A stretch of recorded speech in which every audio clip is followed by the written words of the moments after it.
कवि सम्मेलन देख देख के घर की शीला देवी को शेर और शायरी का बुखार चढ़ गया था। अब वो सीधे मुंह किसी को जवाब ही नहीं देती थी। उनके पति और उनका बेटा तो काम करने घर से बाहर चले जाते थे और उनकी शायरी झेलनी पड़ती थी बहू रेणु को। अब सास बोलती नहीं, अर्ज करती थी, संदूक पे रखी संदूक, संदूक में रखे झुमके, बहू झुमके निकाल के दे मेरे, कहाँ लगा रही है ठुमके। माँ जी, झुमके तो आपके निकाल दूंगी मैं, लेकिन आपके दिमाग से ये शायरी का भूत कैसे निकलेगा? छोटे लोग नहीं समझेंगे, शायरी है शौक बड़ा, तू अपने काम से काम रख, मेरे काम में मत टांग अड़ा। शौक अलग बात है, लेकिन हर चीज में अपना शौक डाल देने से जग हंसाई हो सकती है सासू माँ। अरे मैं हूँ एक नंबर कलाकार, कोई ऐसी वैसी बला नहीं, तुम घर के कामों में उलझी, समझोगी मेरी कला नहीं। ठीक है माँ जी, आप नहीं समझती तो कोई बात नहीं, लाओ मैं आपके झुमके ही निकाल कर दे देती हूँ। बहू सास के झुमके निकाल कर देती है और वहाँ से चली जाती है। शाम को बहू अपने पति से शिकायत करती है, सुनिए जी, आप माँ को कुछ समझाती क्यों नहीं? अरे क्या समझाना है माँ को? अरे अपनी शायरी थोड़ी कम करे ना। अरे तुमको उनकी शायरी से क्या दिक्कत है?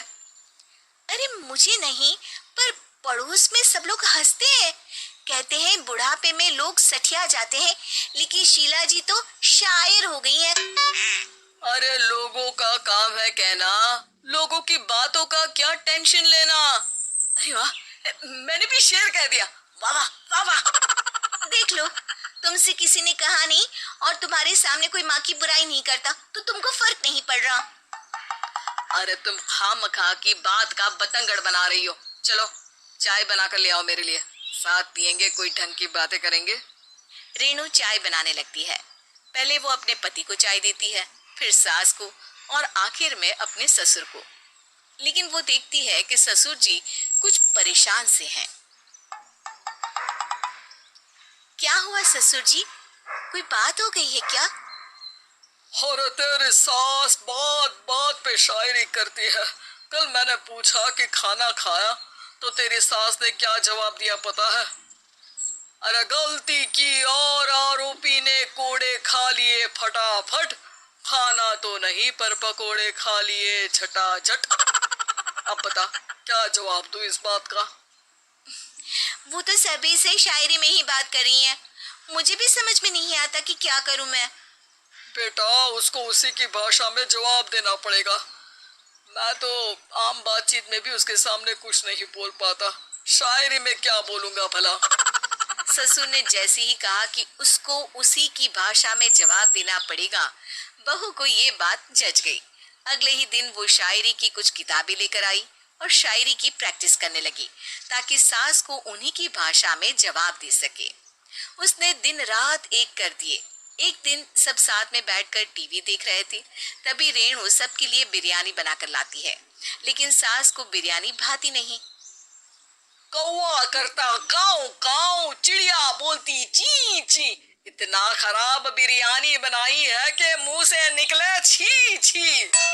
बस इसी मौके का तो बहू को इंतजार था, क्योंकि अब बहू सास को उसी की भाषा में जवाब देने के लिए तैयार थी।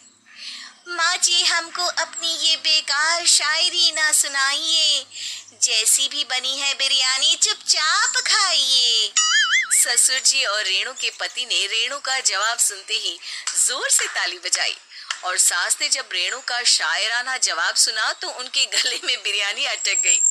बहू ने एक और शायरी का तीर छोड़ा। शायरी में बहू के सामने सास हो जाएगी ढेर, क्योंकि सास मारेंगी एक शेर तो बहू मारेगी 1.25 शेर।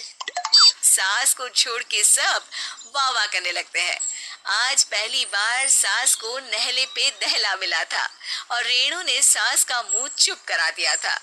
अगले दिन रेणु का पति उससे कहता है, अरे वाह, तुमने तो माँ की बोलती बंद कर दी, मजा आ गया। अब मेरे लिए कुछ बना दो, खाकर मैं काम पर चला जाऊं। शायरी ही है मेरा जीवन, वही करूंगी जी भर के। नौकरानी रख लो कोई, काम नहीं करूंगी मैं घर के। अरे तुम क्या माँ जैसी हरकतें करने लगी, सीधे सीधे बात करो ना। हो गई कल शायरी, रोज थोड़ी ना करोगी। शीशी भरी गुलाब की पत्थर पे फोड़ दो, जो मुझे शायरी से रोके उसके कान मरोड़ दो। पति घबराकर वहां से चला जाता है और बाहर उसके पिताजी के पास जाकर बैठ जाता है। दोनों अपनी बीवियों की शायरी से परेशान है। ससुर को पछतावा होता है कि क्यों उसने बहू को सास की भाषा में ही जवाब देने का आइडिया दिया। अब तो घर में दो दो शायर हैं।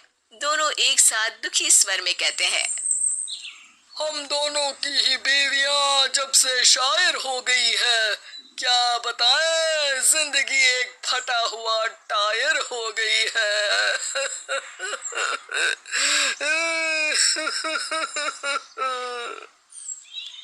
हम दोनों की ही बीवियां जब से शायर हो गई है, क्या बताएं, जिंदगी एक फटा हुआ टायर हो गई है।